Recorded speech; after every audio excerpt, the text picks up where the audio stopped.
What is the purpose of genetic testing? First and foremost, we use genetic testing to help risk stratify our patients. When we identify a mutation, though, in a specific gene, it can sometimes be a marker of whether or not there is sort of detectable presence of MDS. And then we can also look for additional mutations occurring in genes, which may suggest that a patient's MDS is progressing or worsening. What types of genetic testing are commonly done for someone with MDS? There are basically two large categories of genetic tests. So all MDS patients undergo bone marrow biopsy. That's how you get diagnosed. And with that bone marrow biopsy sample, we test for genetic characteristics. So one is to look for any changes in chromosome. That's called cytogenetics study. So patients may be aware that DNA is packed together in something called chromosomes. So we look for any changes in that chromosome. After that, we go further into the smaller scale where we look for any changes in the DNA itself. That's called molecular profile or molecular study. So those two, cytogenetics and molecular studies, are the two basic studies that all patients should have when they're diagnosed with MDS. There's really three main genetic tests that are critical. One is cytogenetics or karyotyping. This is really looking at the chromosomes within the MDS cells. Are they rearranged differently than normal cells? So that's one. Another thing that you can do is called FISH, or fluorescence in situ hybridization. And this uses specific molecular probes to identify specific MDS-related chromosomal changes, such as del5q, deletion 7, del20q plus 8. Those are the most common.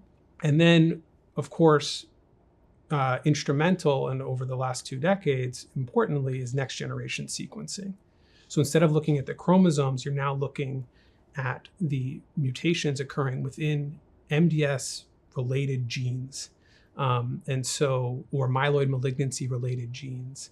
And you can identify point mutations, insertions, deletions, even loss or gain of chromosomes. And then lastly, not used very often in the MDS setting, is polymerase chain reaction or PCR-based assays to assess a molecular alteration. How often do you need to get a bone marrow biopsy? So it really depends. For a patient with lower risk MDS whose counts are very stable, they may be able to go years without needing to have a repeat bone marrow biopsy. For a patient who is undergoing active treatment for their MDS, we'd usually be checking in with a bone marrow biopsy after a few months, 4 to 6 months generally, on therapy. And so for those patients, we may be doing bone marrow biopsies more often. How often do you need to get genetic testing? Every time we do a bone marrow biopsy, we tend to send this genetic testing. Usually for a patient with MDS, if we are repeating a bone marrow biopsy, it's because we are concerned about the disease progressing or worsening. And so at that time, we do find it helpful to look to see if there are new gene mutations that may reinforce the theory that a patient's disease is worsening. Can your MDS genetics change over time? How does this impact the frequency of testing and treatment options? So MDS genetics can definitely change over time. And again, this is what we talked about, this sort of thought of clonal evolution, meaning that as the disease sort of worsens or progresses, that new mutations can develop that maybe are driving that progression. So certainly the genetics can change over time. And if we see those changes, if this is, for example, a patient who has lower risk disease who we've just been monitoring, that might be, the impetus to kind of refer that patient for a bone marrow transplant if we're concerned that their disease is evolving to a more aggressive type of process. When is genetic testing done?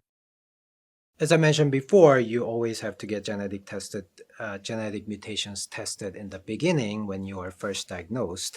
That way you can get the best therapy, you can get some idea in terms of prognosis. And then second important time point where you have to get tested is where your therapy no longer works or where your MDS relapses. So if you achieve remission, if that comes back, that's the time point where another test is very important, because the clonal evolution that we mentioned, that can happen over time. So your genetic mutations are not static. They can change when you relapse or when your chemotherapy no longer works. That's actually where you suspect genetic changes, because the reason that you are relapsing, or the reason that chemotherapy no longer works, might be because the cells are different in terms of genetic profile. So that's another time point where it's very important to have genetic mutation tested. Another time point where we test genetic mutations, not all the time, but a lot of times, is where we think you achieved a remission. So at the end of first set of chemotherapy, so about a month or two later, we test your bone marrow again to see if chemotherapy worked or not, and if you achieve remission. Sometimes the genetic mutations disappear. So that's also an important information, because when that genetic mutations completely disappear, that can also portend good prognosis. So that's another time point where we often test for genetic changes.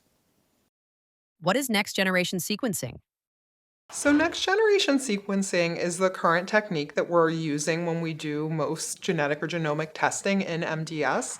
We're able to rapidly look at a very large number of genes in a rather quick fashion. So it's usually a panel of genes that we're kind of looking to see if there are any mutations in maybe 100 or more genes, all basically with the same test, using the same vial of bone marrow aspirate or blood. So basically, there's a lot of different methods that we use to look at the genetics of a patient. And so, we started with some fairly basic methods of detecting mutations. And next generation sequencing, to say it sort of simplistically, is just a more technologically advanced way of looking at multiple mutations at the same time. And so what it allows us to do is, rather than, looking at a single mutation, look at, a targeted panel, or, even potentially, all the mutations in a particular patient at the same time, and get that information to help us predict prognosis and treatment. So it really just is a more sophisticated way of detecting molecular changes in a cancer patient. In which laboratory or facility is NGS carried out? Next generation sequencing, or NGS, it can happen through a variety of ways. There's a lot of companies that basically perform NGS for sites, community or academic. So they are pushing the boundaries of what we can do with molecular sequencing in patients. Whether it's, rapid NGS, so, trying to get the information as quickly as possible in a matter of days, or, broad-based next generation sequencing where, we're not just looking at 40 genes, but we're looking at, like I said, all the genes that could potentially make up a cancer, and then figuring out, okay, what are the ones that are of interest now and what could be potentially of interest later. But yeah, so some hospitals, some academic hospitals, have their own ability to do next generation sequencing in-house.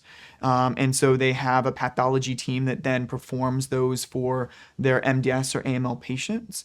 But I would say the majority of patients get their sequencing through a third-party company. And so, you get a bone marrow or on a blood sample, we send it off to a company that then sequences the blood and sends the information back to us to be able to use for these prognostic and therapeutic decisions. In general, for an MDS patient, we're thinking about 2 weeks is what we kind of expect for it to take to get the molecular information that we need. But, in my mind, and I think in a lot of, physicians' minds, is, in certain patients, can we do it quicker? So I think a lot of the companies are invested in, okay, let's try to do it in 7 days or 10 days, or even can we, do sequencing in 1 to 2 days. And I think if, we have a specific amount of genes that we're looking at, that's something that's pretty feasible to do it rapidly. But if we're looking at, everything, we're probably talking in more of a 14-day range currently in what we have. But yeah, if there is, what we consider therapeutic implications for certain sequencing, sometimes we will get a large genetic panel, and then we will get, a targeted panel that, comes back quicker so that we can have the information we need to make those decisions earlier.